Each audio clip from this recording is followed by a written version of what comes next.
Tu sais, c'est comme dans Matrix. En fait, c'est soit tu as ta pilule bleue et pilule rouge, c'est soit tu choisis la pilule bleue et en fait, ben, tu vois le monde autrement. C'est pas forcément le chemin le plus simple, mais au moins tu es sur ton chemin et t'avances et tu comprends, c'est un chemin de vérité, on va dire. Soit tu prends l'autre pilule et tu restes dans ta vie normale. Sauf que comme t'es pas sur ton chemin, eh ben la vie va te mettre des claques de plus en plus fortes. La petite voix, la petite voix, la petite voix, la petite voix. Bonjour, je suis Herveline et j'ai le plaisir de vous présenter La Petite Voix, le podcast qui donne la parole à celles et ceux qui nous font du bien. Ils sont psy, sophrologues, magnétiseurs ou autres et se consacrent à notre bien-être et à notre développement personnel. Que vous soyez sceptique ou convaincu, vous serez sûrement curieux de leurs histoires. Quel chemin ont-ils parcouru pour choisir ce métier dédié aux autres ? En quoi consiste leur pratique et que leur apporte-t-elle ? Voilà les questions que je vais leur poser lors de ces conversations intimes, sans blabla. Des conversations qui vont nous éclairer, nous inspirer. Si vous aimez ce podcast, dites-le moi avec des étoiles, des bonnes notes et des commentaires sur votre plateforme de podcast favorite. Ça aide vraiment à le faire découvrir à d'autres personnes. Retrouvez-moi aussi sur Facebook, Instagram et YouTube en cherchant simplement La Petite Voix le podcast. Alors, prêt à écouter La Petite Voix pour entendre la vôtre ? La Petite Voix le podcast, c'est parti !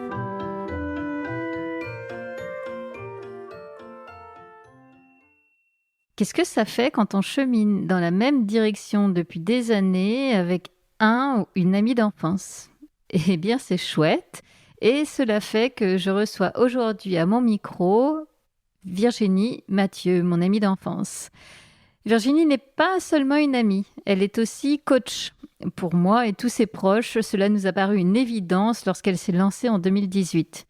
Pour elle, ça a été tout un chemin d'apprentissage à la découverte d'elle-même et des autres. Aujourd'hui, elle nous aide vraiment à accoucher de nous-mêmes, à révéler qui nous sommes.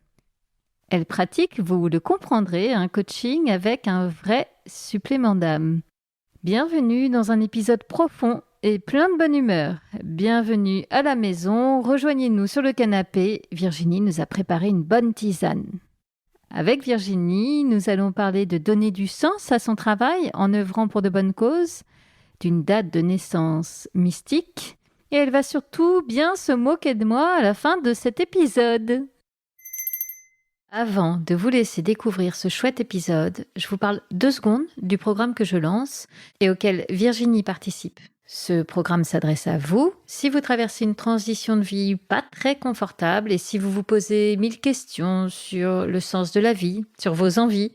Bon, concrètement, j'ai réuni 4 thérapeutes de la petite voix dans ce programme et nous allons accompagner un petit groupe de participants pendant 3 mois. Au programme, il y aura des séances individuelles, des séances collectives, du coaching chaque semaine et des lives chaque semaine aussi pour échanger sur ces problématiques et vos avancements. Donc autant d'outils qui vont vous permettre de faire de ce moment inconfortable un nouveau départ pour vous sentir mieux aligné dans votre vie, mieux avec vous-même. Ça vous dit ? Alors, je vous donne rendez-vous sur mon site à l'adresse suivante: lapetitevoix.co/programme. Je répète, lapetitevoix.co/programme. À bientôt et place maintenant à votre épisode. Salut Virginie, bienvenue dans La Petite Voix. Salut Herveline, merci beaucoup de m'accueillir sur La Petite Voix. Écoute, c'est avec grand plaisir. Tu le sais, on a encore plein de choses à se raconter aujourd'hui dans cet épisode. Mais comme tu connais très bien La Petite Voix, tu sais qu'à chaque fois que je commence avec une rapide présentation de mon invité, donc est-ce que tu peux te prêter à l'exercice, s'il te plaît ? Bien sûr. Alors, je m'appelle Virginie Mathieu, j'ai 44 ans, je vis au sud de Nantes et dans la vie, j'accompagne des personnes à retrouver confiance en elles à travers un chemin de connaissance de soi. On va tout de suite planter le décor pour celles et ceux qui nous écoutent. Virginie, en fait, moi, en vrai, je t'appelle Bibi, parce que c'est Bibi pour les intimes. Et je suis intime et c'est une drôle de situation dans laquelle je suis, moi, aujourd'hui. C'est la première fois que ça m'arrive dans La Petite Voix d'avoir à mon micro une amie si proche. Je vous explique un peu le contexte. Virginie, on se connaît depuis toujours, puisque Virginie est née quelques semaines avant moi. Et ses parents étaient les voisins de mes grands-parents, chez lesquels j'allais moi tous les jours. Donc bref, en fait, Virginie a toujours été dans mon paysage, et c'est hyper drôle de se dire qu'on a cheminé toujours côte à côte, on ne s'est jamais perdu de vue, et la vie a fait qu'en fait, on a cheminé dans la même direction, ce qui fait qu'aujourd'hui, tu te retrouves au micro de La Petite Voix. Ça, c'est extraordinaire. Merci, Herveline. On va passer en revue un peu ton parcours. Je te le disais en off avant de commencer, ce qui est rigolo, c'est que moi, je le connais du coup hyper bien, puisque je te suis depuis toutes ces années. Et donc là, on va un peu dézoomer pour un peu expliquer comment tu es devenue la femme que tu es aujourd'hui. Tu le sais, moi, j'aime bien en général commencer par les études supérieures. Toi, ton choix, ça a été de te diriger vers la communication. Est-ce que tu peux expliquer ce qui a fait que tu t'es allée vers ça ? Alors moi, d'une manière générale, c'est vrai pour toutes les expériences de ma vie, je me laisse un peu porter. Donc j'ai commencé d'abord par des études d'anglais parce que j'étais bonne en anglais, mais à un moment je me suis dit, je vais pas être prof, je vais pas être interprète. Donc qu'est-ce que je vais faire ? Et là, la vie m'a fait cadeau de, mais pourquoi toi tu travailles pas dans la com, ça t'irait trop bien. Et effectivement, j'ai lu ce que c'était que la communication. Je fais, j'ai même pas besoin de faire d'études. Et donc, je suis montée à la capitale, je suis partie à Paris. J'ai fait une année dans une école de communication. Et tout de suite, je me suis mise à travailler, en fait. J'ai commencé par des stages et je voyais que dans les stages, en fait, ils nous faisaient travailler, ils nous présentaient vraiment comme des collaborateurs. Donc, je me suis dit, allez, go, je me lance. Et puis, voilà, j'ai commencé à travailler tout de suite, en fait. Moi, ce qui, déjà à l'époque, m'étonnait, c'est que finalement, tes choix de stage étaient toujours vers des bonnes causes, vers des ONG. Tu as travaillé pour la Fédération internationale des droits de l'homme, pour Justice for Peace. Enfin, il y avait déjà quelque chose qui t'animait quand même là-dedans. Ouais, alors en fait, je te reprends un peu, Herveline, mais mes premiers stages, justement, c'était pas du tout dans ces milieux-là. Et mon premier job, c'était dans une agence de com où je faisais des relations presse pour des entreprises. Et c'était un peu comme le film L'Avocat du Diable. Où, en fait, il y avait une section communication de crise. Et c'était des sujets, mais moi je disais, mais je vais pas travailler pour ça, genre le tabac. Alors tu connais mon point de vue sur le tabac, sur des choses comme ça. Je fais, mais c'est horrible. Et effectivement, je voulais travailler à l'ONU, je voulais, voilà. Et puis j'ai pas fait ces choix-là pour plein de raisons. Et en fait, je voulais absolument travailler en ONG. Et en fait, la vie, encore une fois, m'a fait ce cadeau à travers une activité, culturelle que je faisais, de rencontrer en fait la directrice de la communication d'une grosse ONG qui travaille dans les droits de l'homme. Et je suis venue en fait travailler bénévolement parce que c'était possible par rapport à là où j'en étais. Et j'ai vraiment adoré. Je me suis très épanouie. Je travaille sur des projets incroyables. C'est aussi une très grande leçon d'humilité. Parce qu'on rencontre des personnes qui risquent leur vie pour juste défendre les autres. Et en même temps, j'étais là, moi je contribue. Je mets mes compétences au service de mes convictions. Je fais ma part comme je peux et j'ai adoré, voilà. Et puis il y a eu un moment où comme je travaillais bénévolement ou alors j'étais payée en cacahuètes et c'est presque pas une image. Voilà, c'était sympa. Puis à un moment dans ta vie, t'en as marre de faire un business plan pour aller voir ta famille. Et donc j'ai voulu changer. Et ce qui est assez drôle, c'est que la personne avec qui je travaillais, qui était un peu comme mon mentor, m'avait parlé d'une amie qui travaille dans une grande entreprise. Je ne connaissais pas cette entreprise, mais je savais que j'allais travailler dans cette entreprise. Alors là aussi, ça a été un vrai tournant parce que là, je suis rentrée dans un monde. Quand je suis arrivée, on m'a dit « Ouais, il faut que tu sois corporate ». Alors là, moi qui venais de l'ONG où je m'habillais en boubou, j'étais là, ah oui, j'ai bien vu qu'il y avait un uniforme sponsorisé par des grandes marques, je ne citerai pas de nom. Et donc moi, je me sentais complètement à côté de la plaque, j'avais pas du tout les codes. Et en même temps, j'ai travaillé presque 8 ans donc dans un grand groupe du CAC 40. Je travaillais, d'abord, je suis rentrée au mécénat. Donc je travaillais sur justement tous les projets en relation avec des ONG, des programmes humanitaires partout dans le monde, et de mobiliser les équipes sur le terrain pour agir au niveau des communautés. Et puis après, je suis allée dans une autre division du groupe où j'ai mis en place la stratégie de RSE, donc de responsabilité sociétale, donc le développement durable. Là aussi, c'était vraiment génial. Déjà, j'ai rencontré des personnes extraordinaires parce que souvent, quand on parle de l'entreprise, surtout les grandes entreprises, on voit une coquille vide. En fait, on a plein d'images qui nous viennent. Et en fait, une entreprise, c'est plein de gens. Et il y a des gens extraordinaires dans les entreprises, quel que soit leur poste, quel que soit leur âge, des personnes brillantes, des personnes très touchantes, très spirituelles aussi. C'était vraiment une expérience transformante et j'ai vraiment appris énormément de choses. Ce qui est rigolo, c'est que malgré tout, là, tu nous dis, effectivement, ça reste une grande entreprise du CAC 40, donc on imagine avec des enjeux business hyper importants. Mais toi, tu continues de tirer ce fil que tu as tiré dès le début de ta vie pro. Tu le fais dans cette entreprise pour des bonnes causes, encore une fois, à travers le mécénat, la responsabilité sociale de l'entreprise. Il y a vraiment quelque chose qui fait profondément partie de toi et tu retombes toujours sur tes pieds, même dans ce grand groupe. C'est vraiment quelque chose qui est au fond de moi. On pourrait parler de valeurs, de mission, j'aime pas trop ce terme-là, mais de contribuer en fait à faire ma part du mieux que je peux. Et puis moi, j'avais ce sentiment en allant dans l'entreprise de polliniser en fait, parce que dans l'entreprise, il y a les moyens. Et donc en faisant une toute petite action, ça va toucher tellement de personnes, ça va rayonner, qu'en fait, on a énormément d'impact. Donc c'est juste faire ce petit changement qui a un impact énorme. Et c'est intéressant parce que tu donnes un autre regard sur ce que peut être le monde de l'entreprise et la manière de le vivre. Parce que c'est vrai que dans ce monde du développement personnel, et je reconnais y contribuer avec la petite voix, on a l'impression qu'en fait, il faudrait être thérapeute ou partir élever des chefs dans le Larzac ou, comme tu dis, être à Bali pour être pleinement aligné. Et non, en fait, en entreprise aussi, on peut absolument trouver sa place et son épanouissement. Ça a duré combien de temps cette expérience et qu'est-ce qui a fait qu'à un moment tu te dis là je sens que je tourne une page et je passe à autre chose? Alors déjà là j'ai eu la chance aussi dans cette entreprise qui m'a fait un beau cadeau puisque j'ai rencontré mon mari, donc ça c'était chouette, c'était une belle histoire. Je ne sais plus quel est le chiffre, mais énormément de personnes se rencontrent sur le lieu de travail. Donc, en fait, il y a aussi de très belles histoires dans l'entreprise. Après, je ne veux pas non plus tout idéaliser. Évidemment, il y a encore des choses à changer. Mais l'entreprise est en pleine transformation. Il y a des mutations. Dans les CE, on propose des massages de shiatsu, de la relaxation. Donc, en fait, pas d'hypocrisie. En fait, voilà, on est tous dans un chemin de progrès continu. Et donc, qu'est-ce qui a fait que j'ai changé ? Déjà, je plafonnais un petit peu là où j'étais. Et puis, j'avais eu mon premier enfant.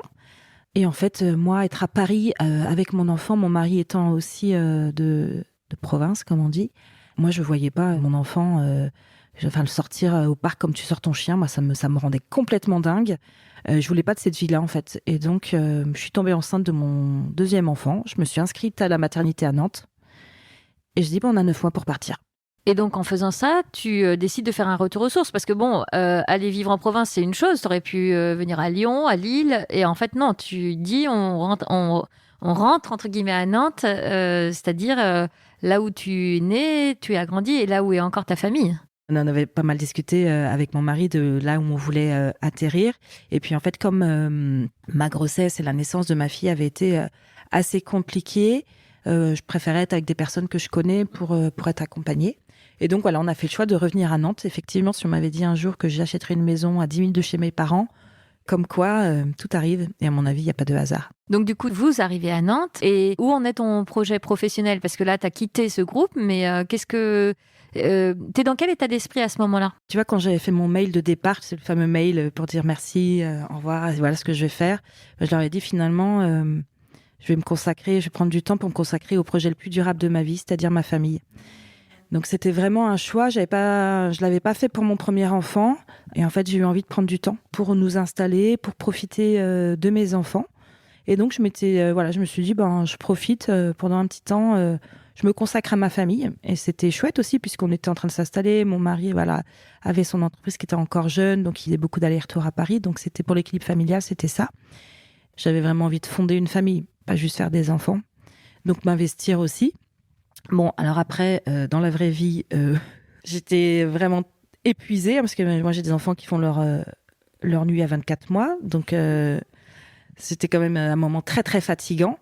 Et en même temps, je me suis hyper investie localement. J'ai créé un café couture social et collaboratif dans le centre socioculturel à côté de chez moi. J'ai fait plein de projets. Et puis, il y a eu un moment où mon mari avait besoin d'un coup de main sur des sujets justement de communication, d'innovation. Puis il me dit, tu veux pas le temps d'occuper parce que plutôt que de recruter quelqu'un, on sait pas trop sur qui on va tomber. Je me dis, ok. Et en fait, j'ai commencé à travailler en freelance dans l'univers des startups.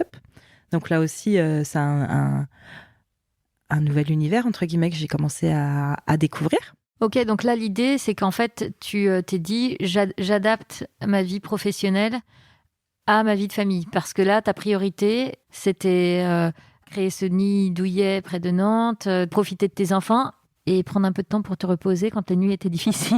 Ouais, et en même temps, la vie est bien faite, c'est-à-dire que nos enfants, ils sont là, en fait, pour appuyer sur les bons boutons.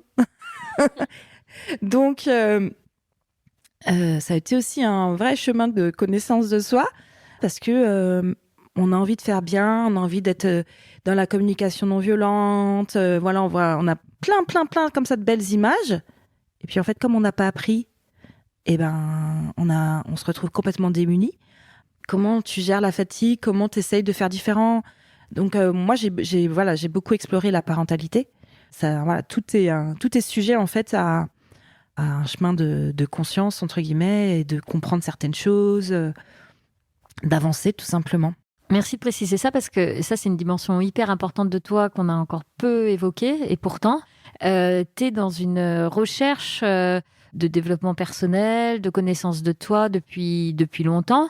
Ça fait des années que l'on s'échange nos bonnes adresses sous le manteau là, de magnétiseur, ostéopathe ou quoi. Donc, tu es quand même dans ce cheminement-là, tu vois. Tu es dans cette réflexion pour faire quelque chose de ta vie, quoi.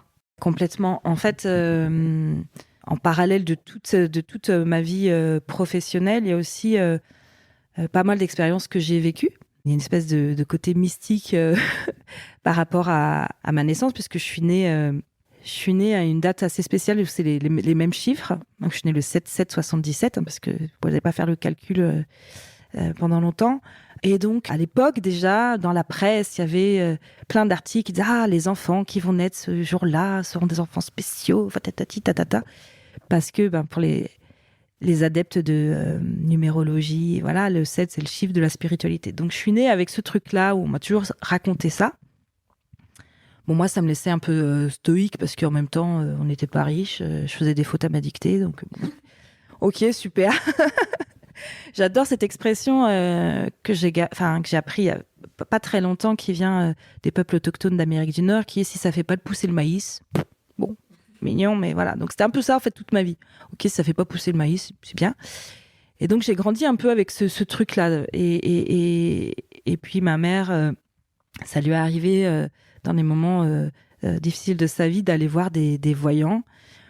Et à chaque fois, il disait « Ah, votre fille, cette fille-là, elle a un don, soit de clairvoyance, soit de guérison, ça va se manifester plus tard et tout. » Et donc, j'avais ce truc-là. Bon, ok. Et puis, une fois, il y avait un ami de la famille qui était là, qui tirait les cartes. Et donc, il racontait un peu ce qu'il faisait. Et il disait notamment qu'il voyait la mort des gens, les morts et tout. Et moi, je me suis dit, si c'est ça, avoir un don, merci, très peu pour moi. Donc, j'ai quelque part fermé la porte avec ça. Et en même temps, ça se passe pas tout à fait comme ça, puisqu'en fait, j'ai vécu plein d'expériences directes, comme on dit. J'ai pas cherché forcément à vivre, entre guillemets, en tout cas dans mon état où j'étais. Mais dès l'enfance, en fait, je me suis rendu compte, quand j'étais adulte, en lisant des livres, justement, que je faisais des expériences d'expansion de conscience. Je classe, ouais. Donc, par exemple, tu vois, j'étais dans mon lit, je passais de l'infiniment grand à l'infiniment petit, mais comme une respiration comme ça. Et c'était presque, j'avais l'impression d'avoir pris, je sais pas, presque une drogue ou un truc comme ça. Pour ça, je le dis avec des mots d'adulte, mais quand j'étais enfant, j'étais là, bon, ok.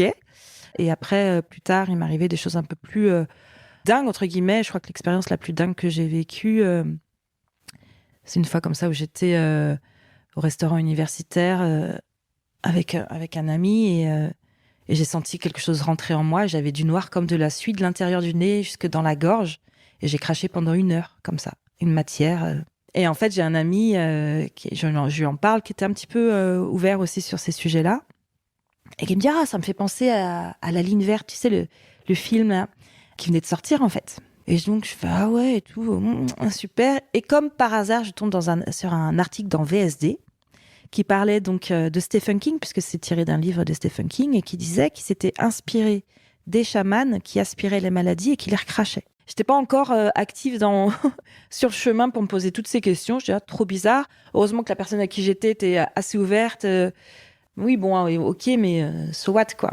Et puis j'en ai parlé encore d'ailleurs au même ami qui avait déjà commencé lui son chemin, on va dire de conscience, qui me dit en fait, tu sais, c'est comme dans Matrix. En fait, c'est soit tu as ta pilule bleue et pilule rouge, c'est soit tu choisis la pilule bleue et en fait, tu vois le monde autrement.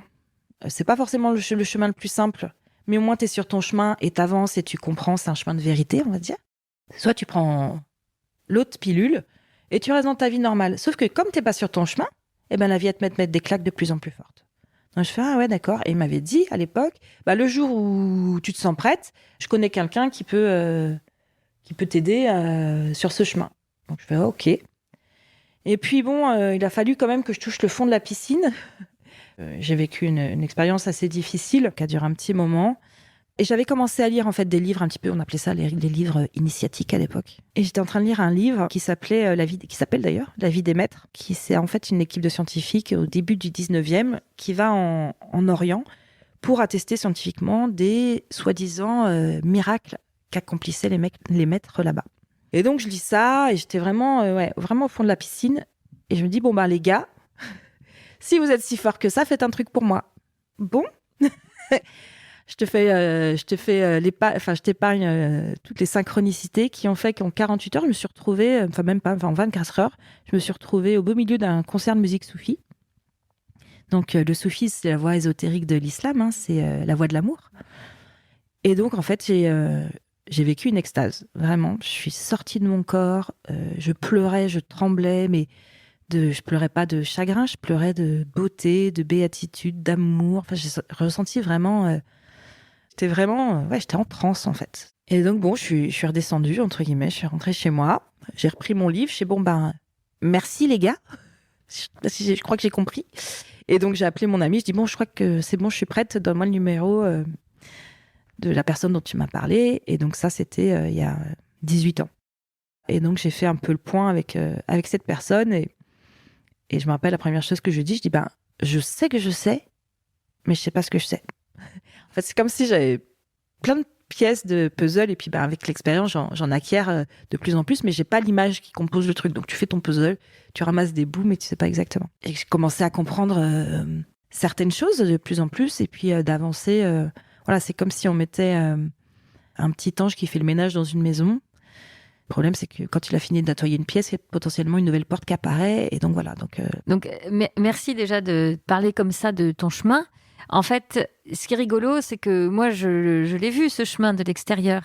Et effectivement, tu as toujours porté quelque chose en toi jusqu'au jour où, il y a quelques années, tu te dis, en fait, je veux faire quelque chose de ça. Parce que tu as aussi en toi, je ne sais pas si ça s'est entendu pour les personnes qui nous écoutent, tu as un côté très maternel, dans le bon sens du terme, et donc très coach depuis toujours. Hein. Donc, à quel moment de cette fibre-là qui était tellement en toi, tu t'es dit, mais finalement, est-ce que c'est pas ça que j'ai envie de faire de ma vie ? Ça va sans doute faire rire, mais mes collègues déjà m'appelaient coach en tout. D'ailleurs, quand j'ai dit que j'étais coach, ils m'ont dit, évidemment, on le savait déjà, t'étais pas déjà coach. Enfin, bref. Si j'ai appris quand même que c'était un vrai métier. En fait, ce qui s'est passé, c'est que j'ai fait pas mal de chemin par rapport à mes lignées, à la naissance de ma fille. Et donc, j'ai fait pas mal de travail, en fait, en psychogénéalogie, remettre un peu des choses dans l'ordre. Et puis, on s'est mariés avec mon mari. Je me suis dit, maintenant, les enfants, je m'étais toujours dit que jusqu'à ce qu'ils soient en primaire, c'était ma priorité. Et qu'après, c'était moi. Donc, je dis, maintenant, c'est moi. Mais alors, je fais quoi ?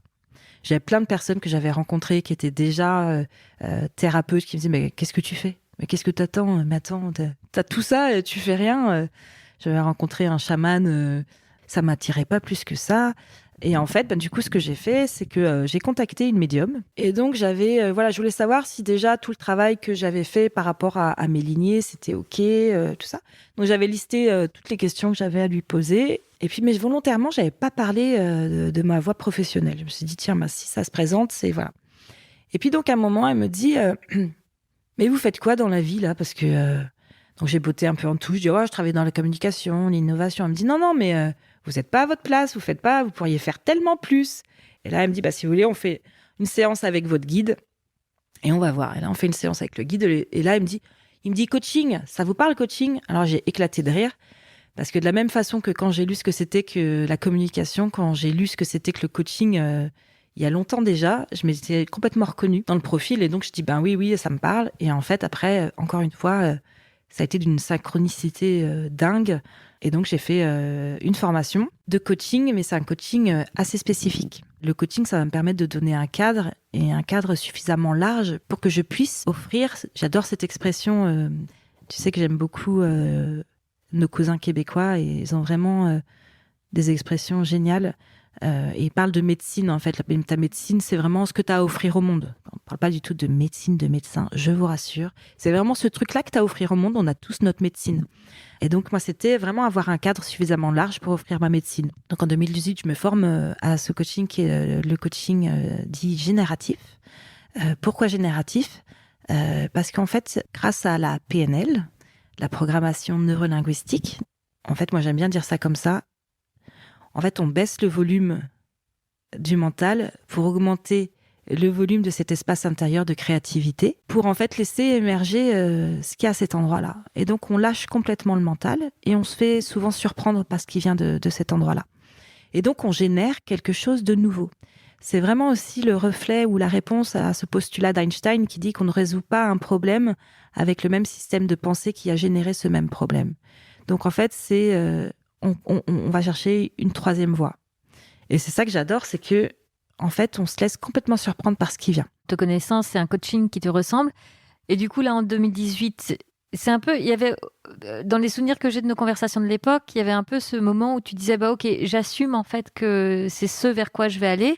En gros, c'est ce que tu faisais avec ton entourage, avec nous, depuis toujours. Mais là, ça y est, tu passais ce cap et du coup, tu te formais, comme tu dis. Ta formation de coach, déjà, elle te correspondait en termes de sensibilité, mais elle te donnait ce cadre pour que toi, tu te sentes ensuite légitime pour exercer. Et si je dis pas de bêtises, c'est déjà la formation en elle-même t'a beaucoup apporté à toi personnellement, comme j'imagine n'importe quelle formation de thérapeute te fait bosser sur toi. Complètement, tu fais tout le voyage toi-même déjà.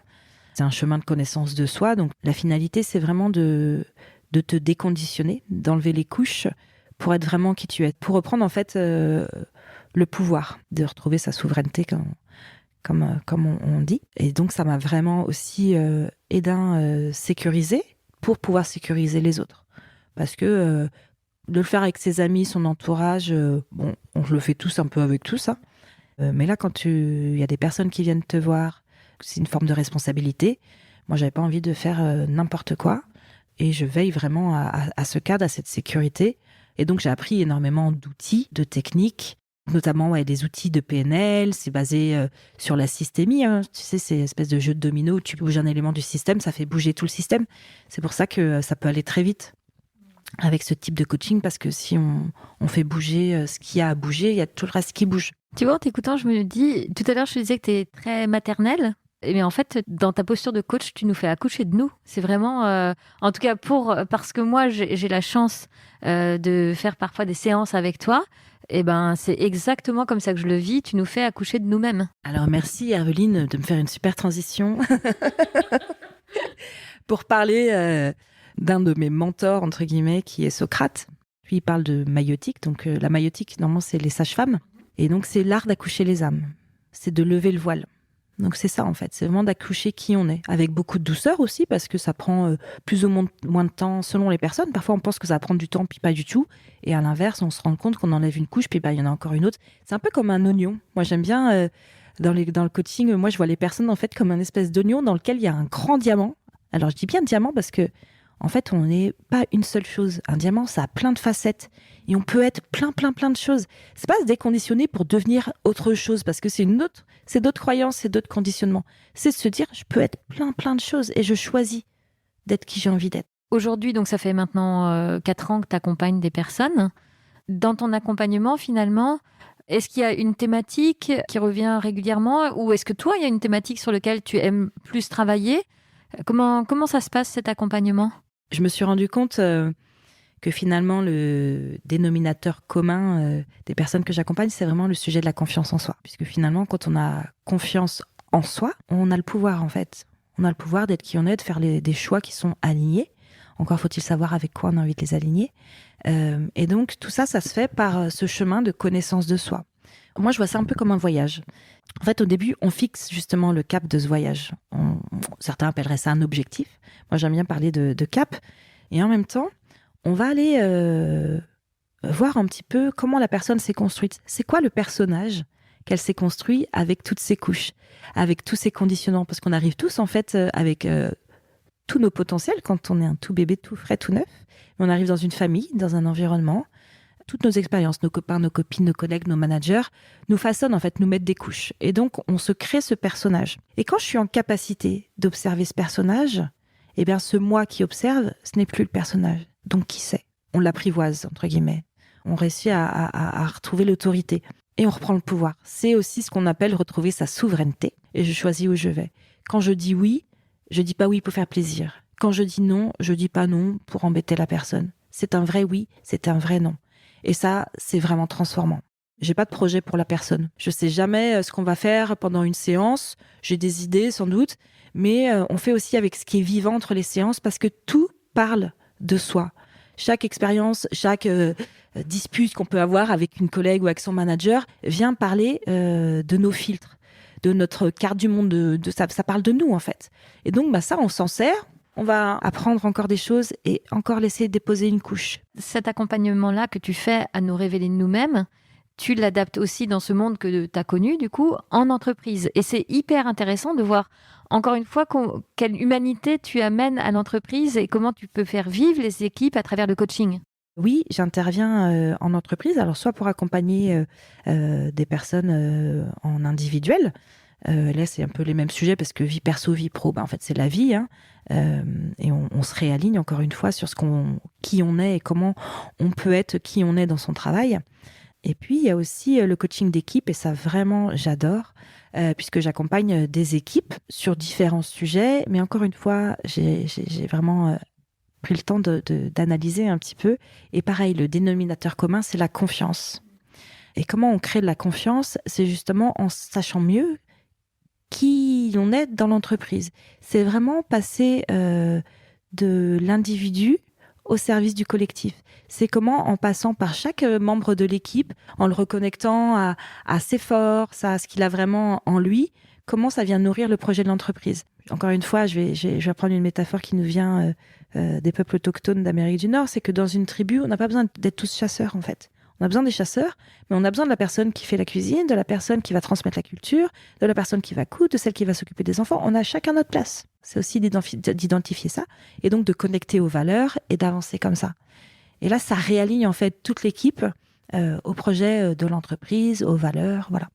Alors, tu l'as évoqué déjà tout à l'heure, il y a quand même un supplément d'âme, j'ai envie de dire, dans ton coaching, qui est cette intuition. Est-ce que je peux dire le mot de médiumnité? Parce que je rigole en te disant ça, parce que c'est un sujet dont on parle depuis longtemps, et en particulier depuis plusieurs mois. C'est amusant comme ce don que tu as, puisque c'est de ça dont il s'agit.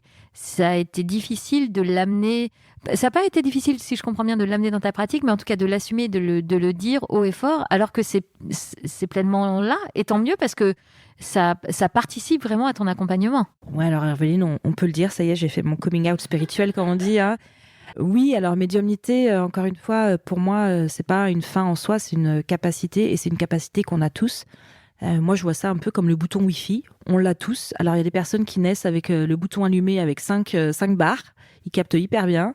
Il y en a d'autres qui vont passer leur vie sans se rendre même compte qu'ils ont le bouton Wi-Fi, donc ils vont pas appuyer dessus. Puis il y en a d'autres, ça dépend, ça capte pas.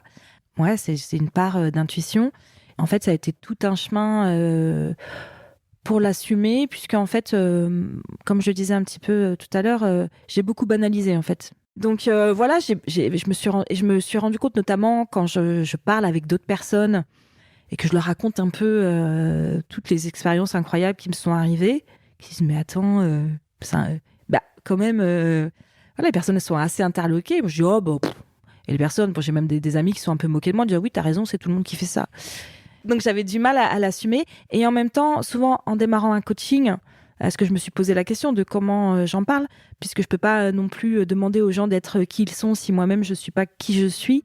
L'authenticité, c'est quand même quelque chose qui est une des valeurs qui est importante pour moi.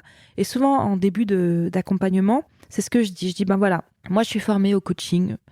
j'utilise tel outil, ça se passe comme ça. Après, il y a aussi le chemin que j'ai marché, qui fait que j'ai vécu plein d'expériences différentes et que parfois je partage, voilà, sur la parentalité. Ça arrive super souvent que je partage, moi, les outils qui m'ont aidé concrètement, voilà. Et puis, il y a, entre guillemets, qui je suis intrinsèquement, qui font que, voilà, j'ai une partie de moi qui est connectée et que parfois, j'ai des intuitions. Et ce que je dis aux personnes, c'est que, attention, je partage ça, c'est ma vérité. Si ça résonne, bah, c'est super si ça te fait avancer. Si ça résonne pas, c'est pas grave. Il y a 7 milliards d'individus, 5 milliards de vérités.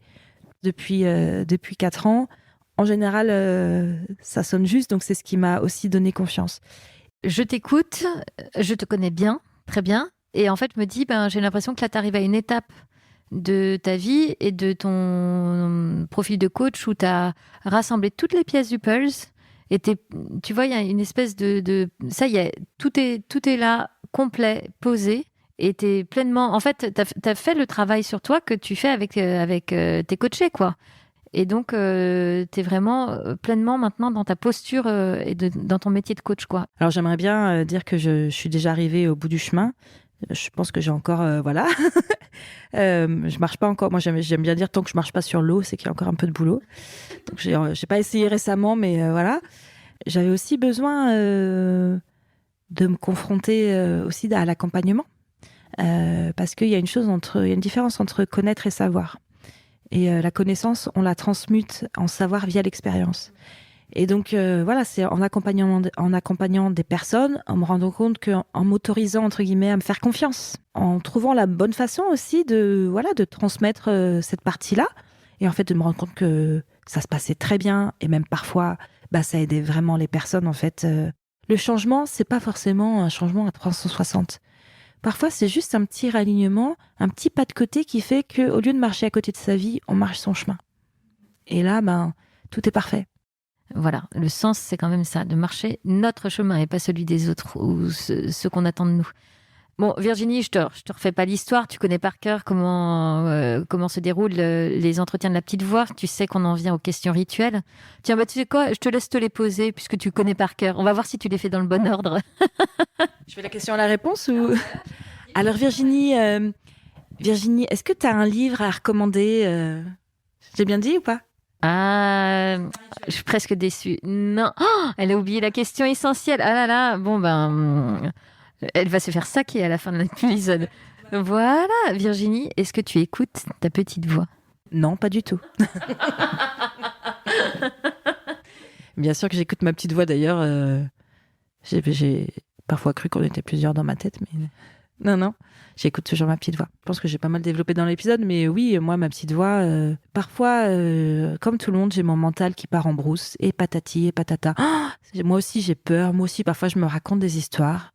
Mais j'ai la chance, en fait, de savoir qu'il y a un bouton volume, en fait, et je vous invite aussi à faire vraiment le geste, en fait, du bouton volume au niveau des tempes, au niveau du cerveau, néocortex frontal, là. Et on baisse le volume. Celui-là, il est utile, hyper utile pour faire des tableaux Excel. Pour le reste, il sert pas à grand-chose. Donc, on baisse le volume et j'augmente. Vraiment, je fais le geste au niveau de mon cœur, de mon plexus. Pour les femmes, ça peut être aussi au niveau de l'utérus. C'est notre grand centre de création à nous. Et j'augmente à fond, là, le volume. Et je me mets à cet endroit-là. Puis, en fait, tout va bien. Ici et maintenant, tout va bien. Allez, tu continues, je te fais un peu bosser. Tu les connais? Allez, vas-y, Virginie. Alors, Virginie, est-ce que tu as un rituel? Alors non, moi je suis team no rituel parce que chaque jour est différent, parce qu'on est cyclique et que c'est pas mon truc. Donc moi j'ai pas de rituel, je fais plein de trucs différents. J'en ai plein en fait. Et selon l'humeur, selon le besoin du jour, je fais ou pas. Donc ensuite, Virginie, est-ce que tu aurais un livre à recommander J'espère que je pose pas mes questions comme ça avec une voix de greluche. Merci Virginie. Dit-elle en ricanant comme une greluche, n'est-ce pas? Nous, quand on écoute les épisodes avec mon mari, c'est ce qu'on préfère, c'est écouter. C'est. Bah ouais, mais c'est ce qui fait que t'es dans l'émotion et que tout le monde adore ton podcast, c'est que c'est toi. Donc nous, on adore. C'était fraîche, c'est pas un robot, voilà. D'ailleurs, je la place là parce que le jour, je me suis dit finalement, tu vois, par rapport à l'accompagnement dans l'entreprise, ce que j'apporte, c'est le supplément d'âme et c'est tout ce que l'IA ne fera jamais. Ouais, donc est-ce que t'as un livre à recommander? En fait, j'en ai tellement, Mais finalement, il y a quelques temps, je suis tombée un peu par hasard sur une vidéo YouTube des 10 décrets de l'archange Michael. Alors, ça, je vous rassure, si tant est qu'il y en a qui ont besoin d'être rassurés, c'est complètement déconnoté de tout aspect religieux. Mais en fait, c'est 10 phrases, mais alors c'est d'une sagesse, d'une simplicité, mais c'est tellement juste. Et c'est vraiment une invitation à la responsabilité individuelle, de marcher son chemin, d'être un exemple vivant justement de cette maîtrise de soi, d'être dans le non-jugement. Voilà. Ensuite, Virginie, es-tu heureuse? Alors oui, Aveline, là... Je suis très heureuse parce que je suis très heureuse d'être là avec toi ce matin. Et c'est vraiment quelque chose d'important pour moi. C'est aussi la pleine conscience, l'instant présent. Et le bonheur, c'est justement la bonne heure. Et la bonne heure, c'est quand? C'est ici et maintenant. Donc ici et maintenant avec toi, Aveline. Je suis très heureuse et je te remercie. Merci Virginie, parce que le bonheur est partagé. C'était très chouette. Comment c'était alors pour toi qui me disais au début de l'entretien que tu étais stressée? J'ai pas l'impression que ça a duré très longtemps. Non, c'était cool. Maintenant, je vais stresser tout le temps de la diffusion et comment les gens vont le recevoir. Et tu veux un conseil? Il y a une nana hyper sympa qui m'a dit un truc. Baisse le bouton mental et ouvre au niveau de l'utérus. Tu vas voir, c'est vachement bien. Je pense que je vais bien pratiquer là. Mais je sais que tout est parfait, tout est juste. Donc en fait, j'ai choisi la confiance. Bonne idée. Merci beaucoup Virginie. Merci Aveline. Et puis à bientôt sur La Petite Voix. Mais oui, on se retrouve la semaine prochaine pour l'épisode bis. Merci. La Petite Voix, le podcast, c'est fini pour aujourd'hui. Si cet épisode vous a plu, s'il vous a inspiré, alors dites-le moi avec des étoiles, des bonnes notes et des commentaires sur votre plateforme de podcast favorite. Ça aide vraiment à faire découvrir La Petite Voix à d'autres personnes. Retrouvez-moi aussi sur Facebook, Instagram et YouTube en cherchant simplement La Petite Voix, le podcast. D'ailleurs, c'est sur ces pages que je vous raconte les coulisses de ma rencontre du jour et que vous trouverez toutes les références de l'épisode. Une dernière chose qui me tient vraiment à cœur, je serais ravie d'échanger avec vous sur vos impressions, de recevoir vos questions et vos suggestions sur les invités que vous aimeriez entendre. Alors, n'hésitez pas à m'écrire. Merci beaucoup et à bientôt sur La Petite Voix.